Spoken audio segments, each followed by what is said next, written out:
Good morning, everyone. So I was asked to make an input on the subject of gender regulation and online violence. And considering that we have 1 hour to spend on this issue, for which I think it may not be sufficient to even spend months or years talking about it, because it's really a global problem and an extremely urgent problem we have to solve. This is how I have structured our time today, and I hope that's okay with all of you. I thought that for the first 30 minutes, I could just share some inputs, bringing together insights from the research and policy advocacy efforts of my organization, Act for Change, over the past decade, working on this issue.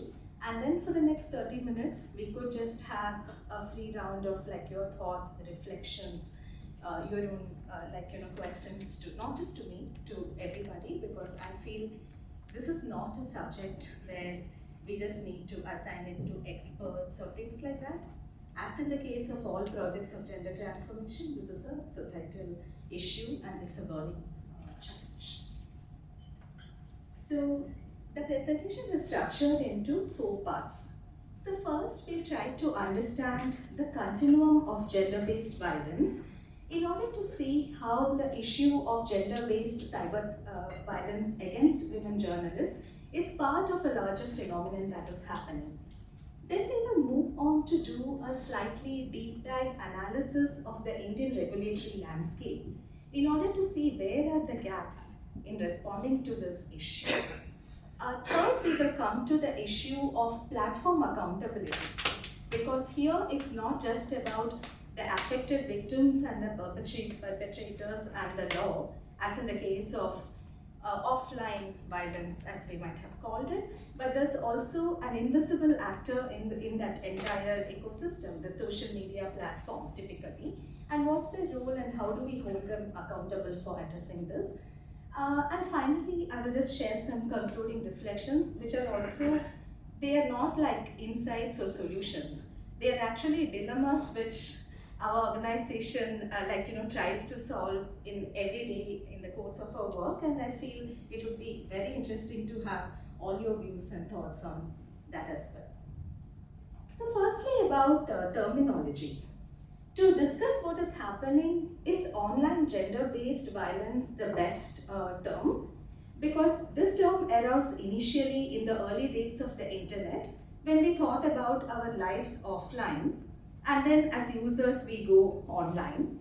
But over time, as the internet has diffused in society and our lives are entirely networked, we recognize that what we need to talk about is not actually online gender-based violence, but we need to look at the entire continuum of gender-based violence, from what happens in material spaces to what happens in spaces mediated by digital technologies. And here I would like to introduce the term of technology-facilitated gender-based violence that the UNFPA defined in 2021. Since then, it has been adopted in the CSW Declaration of 2023 as well, and it has gained a lot of currency. So technology-facilitated gender-based violence is characterized as an act of violence carried out by one or more individuals, and it is facilitated, intensified, or exacerbated partially or entirely through information and communication technologies or digital media, targeting a person based on their gender and or sexual identity, or by imposing harmful gender norms. So this is how I'm interpreting this core term in our conversation.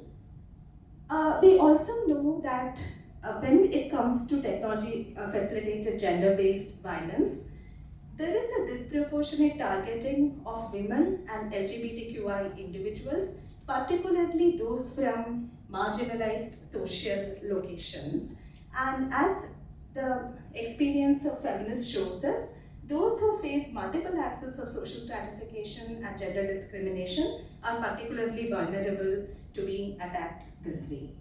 We can also see that the trends show that there is increasing reporting of different types of cybercrime, and it must also be evident, I don't think I need to say it, that this perception that tech-facilitated gender-based violence is only an issue for elite women that can no longer hold true in the current context. If we look at the latest survey on telecom and what is the type of like smartphone penetration that is there, where nearly every household has a smartphone. Women may not have direct access to the phone, but that does not stop them from being targets of violence. That's also important to remember.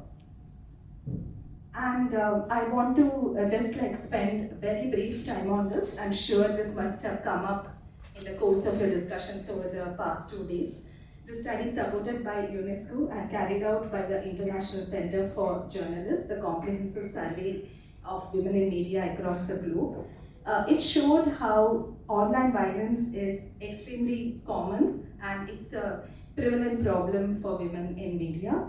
And what's very important is the study found the chilling effect where women journalists felt that they would not engage online or they would withdraw from social media because of the barrage of threats that were happening. I also want to juxtapose this against what we already know about the points at which women face TFGP. Of course, there is a type of technology-facilitated gender-based violence that emerges in the context of intimate relationships, and there are threats by partners and things like that. But we also note that when women try to assert their voice and they want to participate in the public political domain, especially when they challenge a majoritarian or mainstream discourse, there is an active pushback and there is a silencing of defiant or subversive women who don't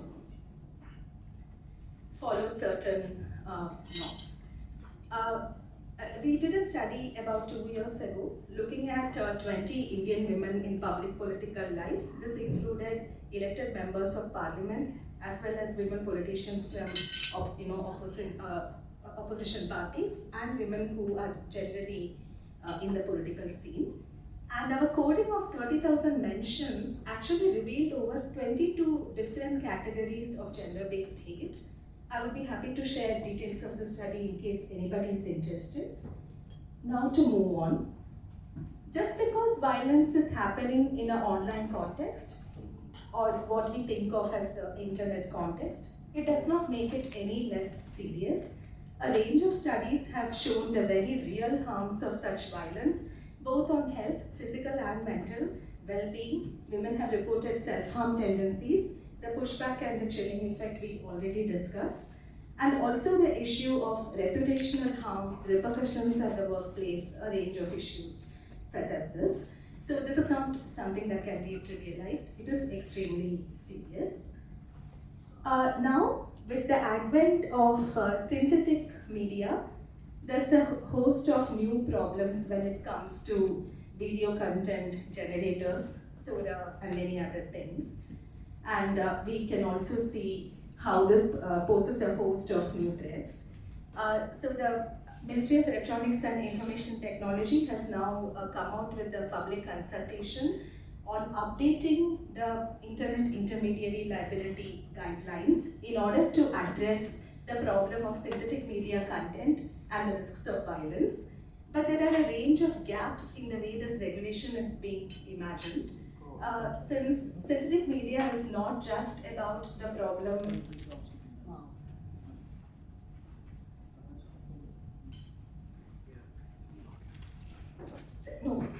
synthetic media is just not about the problem of someone posting a doctored video on Facebook and can be labeled synthetic media content.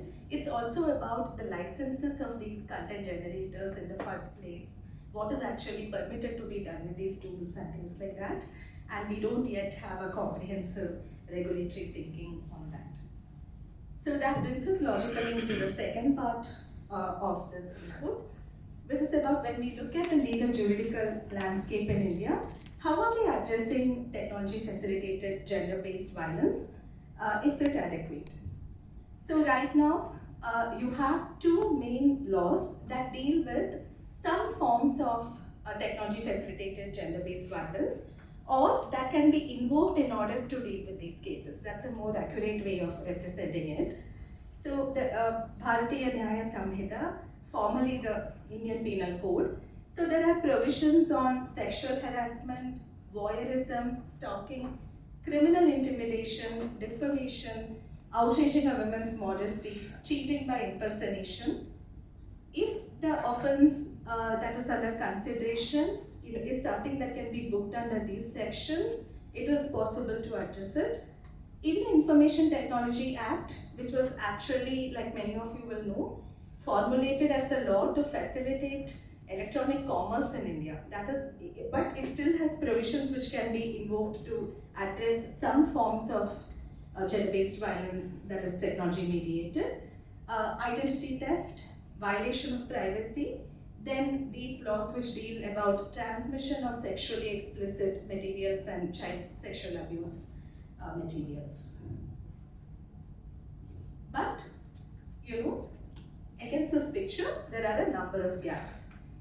The first gap is that not all forms of technology-facilitated gender-based violence are recognized as offences. For instance, if you face gender-based trolling, death by 1,000 cuts where there is a series of low-grade abuse, it may not qualify immediately for a criminal intimidation offence. But for that person, it is torture, and gender-based trolling is like a very serious problem. Similarly, not all forms of doxing are easily chargeable under the Penal Code offences or under the IT Act offences. It's also important to remember that in India, there is no provision that recognizes gender as a grounds for hate speech. Our hate speech section doesn't recognize gender as a grounds of hate, and this means that it's very difficult to bring about a charge of gender-based hate, especially if the threat was not made in a personally directed manner, but in a slightly oblique manner, or broadly, often offensive things or deeply degrading things are said. I also want to say that I think this came up earlier today, and it must have come up earlier in the discussions, that when we ask for something to be recognized as gender-based hate, this is not the same as looking at it as a public order offense and things like that, right? Because we also